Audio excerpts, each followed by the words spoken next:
Well, welcome to Riding Shotgun with Tupper. It is, what is it, Thursday, January 17th, and we're out on the road again. I can't, for the same reasons, worse. We got a ton of snow last weekend, and now it's what's the temperature now? 36, it says. So it's way too much snow and weird ground, and we're going to get more snow this weekend, it sounds like. And so I'm just out driving the sections around the farm, and a little bit of fog, but not a bad day. Hey, wow, what a game last night. I went to the game last night, had great seats, thanks to our friend Sally Brown and David Brown, and just picked a great night to go. Obviously, on the drive over there, I was just thinking, boy, this is not a great matchup, because I could see Jordan Murphy with about 18 rebounds and for Minnesota. The guy's only got 52 double-doubles and fourth leading rebounder in the history of the Big Ten. In the history of the Big Ten, not like this year. I mean, in the history of the Big Ten, this guy just is a rebounding machine, and Minnesota's got some size, and this just didn't look like a great matchup to me. But holy moly, I mean, right from the start, Illinois asserted itself, played hard, defended, got runouts, kept Minnesota off the glass. I mean, it was really fun to watch. Io and Trent hitting shots early, Georgie establishing himself early. It was just, I kept looking up at the scoreboard that keeps the running total on some of those team statistics, and the rebounding total, I think at one point it was Illinois 15-3, and I was like, this cannot be happening. But the score reflected that, in fact, it was happening. And Trent got 2 fouls and went to the bench. I thought, okay, here's a moment where, they've got to make sure they don't fall apart here. And I thought maybe the unsung hero of the game was Andres Feliz. I thought he gave him some great minutes in the first half. Made shots, got to the basket, just was really solid out there, made you not, worry so much about Trent's absence for a long period of the first half. And Io just continues to play great. And I wrote a column, I don't know what day it'll be in the Herald and View. I'll post it on Twitter, @MarkTupper, but God, I got a guy behind me. See, this is the thing about being on the Tupper Trail. I never have anybody behind me, so I can just mosey along and chat. Now I gotta pick up the pace. Well, I'll get up here to this road and turn off, and surely this guy won't go that way. Nobody goes that way. So, and Io makes that not easy shot to end the first half, and they're up 51-29. And I'm just thinking, wow. And there was a guy sitting next to me, and this was probably true of a lot of people in the State Farm Center. Okay, that was half a game, and great.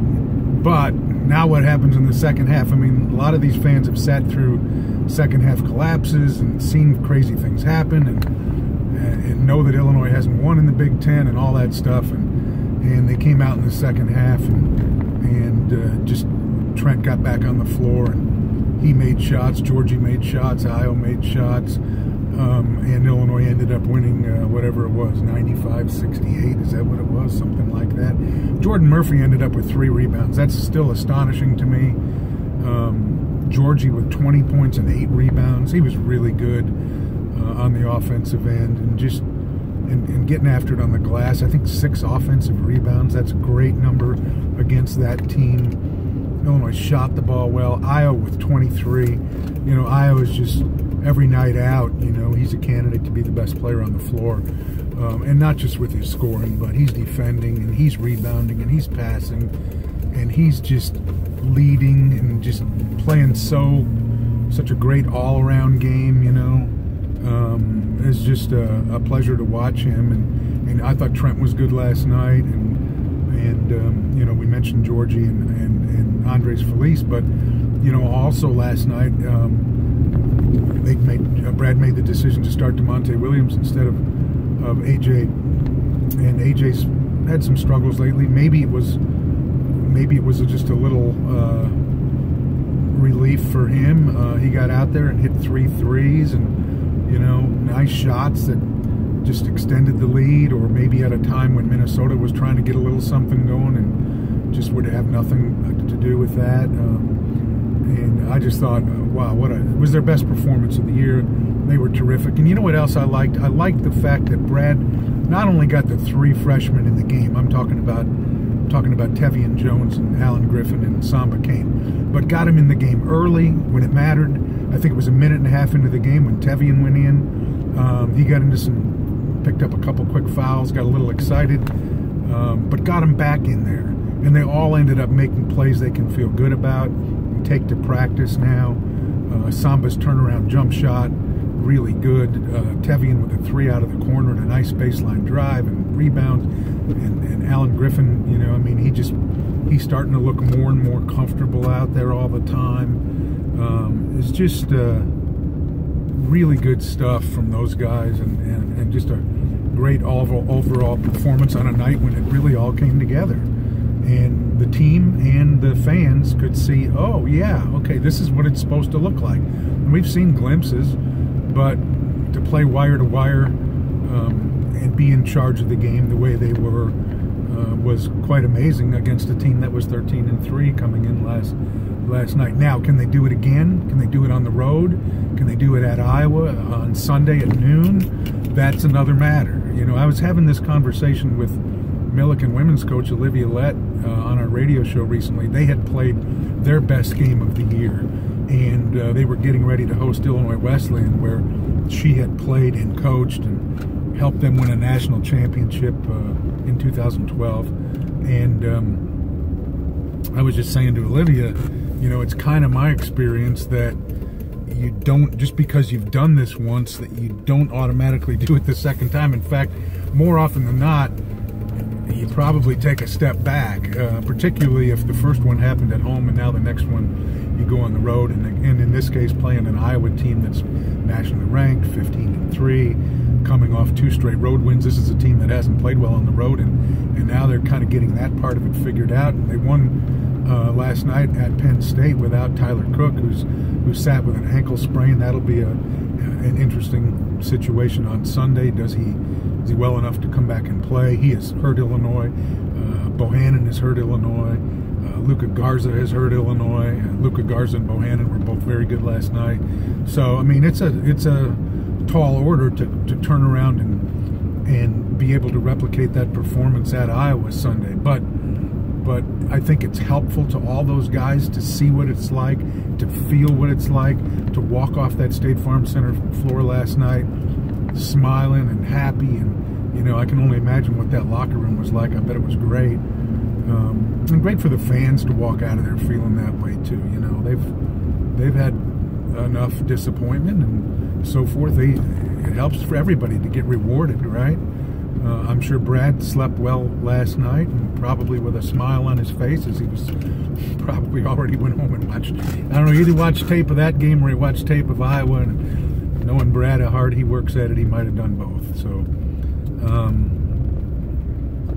and I'm trying to get by this tractor here, one of my farmer buddies, and anyhow, it was great. It was just great, and I've written a column about Io and this conversation about him going pro early, and I don't know where it's going to go, but I love the fact that we're having the conversation. It's so overdue for this program. You have to be sending players to the NBA. And if that means some of them are good enough to leave early, so be it. That means you recruited the right kid and you helped develop him and bring him along. Would I like to see Io next year playing with Kofi Cockburn? Yes, absolutely, no doubt about it. But that's from a selfish perspective. Would it be great if he finished this year strong and helped them win some more games? And the NBA people said, hey, you're a first-round draft choice. That would be great. Would also, the thing that's nice about it in Io's situation is he has a strong family behind him. He has his mom and dad involved. He's not being manipulated by a bunch of, you know, outside people who have their interests at heart more than his. They'll sit down and determine whether he's ready physically, whether he would be ready for this, what must be an enormous leap emotionally, psychologically, financially. I mean, you know, there's a lot to consider there, you know, and part of it is how much fun are you having in college. And we know that some kids are in college only to get to the pros and are not really having any fun with the academic side of it while they're trying to get to that next step. But Io may not be that kid. We'll see. I mean, there's a lot of factors there. I'm rooting for him. I hope you are too. I hope you root for him to have a great finish to this season and to have choices to contemplate. I can tell you that, yes, it would hurt to not have him out there next year, but somebody has to get this thing going again to the NBA, and if it's him, God bless him. On football, you know, the Jeff Thomas news, he's coming to Illinois, now he's not coming to Illinois. So many of these transfers this time of year happen after there's coaching changes. That's certainly been the case for Illinois in basketball. It's been the case in football. It's the case for schools all over the country, both sports. He clearly was not interested in staying to play for Mark Richt at Miami, but now he apparently is more interested in staying to play for Manny Diaz. Were there factors where he was doubting whether Illinois had a quarterback that could get him the ball? I don't know. Didn't talk to him about that. You know, the only thing I would say is it's always a little disappointing to me when kids hurry to announce their decision, they're leaving, and then in a matter of days later or a week later say, well, no, I'm not. You know, take your time, consider all the factors. If you're a good enough player, people are going to be patient with you. I can assure you nobody made Jalen Hurts hurry up his decision to transfer from Alabama to Oklahoma. And that, to me, will be the #1 storyline of the 2019 college football season. Can Jalen Hurts take Oklahoma further than Tua takes Alabama? What a great thing that'll be to watch this year. And can Oklahoma have 3 consecutive Heisman Trophy winners? Unbelievable. Anyhow, that's it. A number of fans came up and said hi and nice things at the game last night. Somebody asked me, do you get tired of that, or do you not like that? Man, I'll just tell you right now, it's so nice and so sweet and so humbling. You're always welcome to come up and say hi, and even if it's to say hi, I think you're an idiot, that's okay, as long as you say it in a nice way. That was just special last night, hearing from some people. Thanks, everybody. Appreciate it. Have a great weekend. Keep an eye on this weather if you're living here in the Midwest. I know we're going to get something this week. We just don't know exactly what it's going to be between Friday, Saturday, and Sunday. It looks like we're in for a long, long cold stretch. So we may be out on the road for the next whatevers of riding shotgun with Tupper, but we'll figure out a way to make it happen. Thanks for riding along today. Have a great weekend. Talk to you later.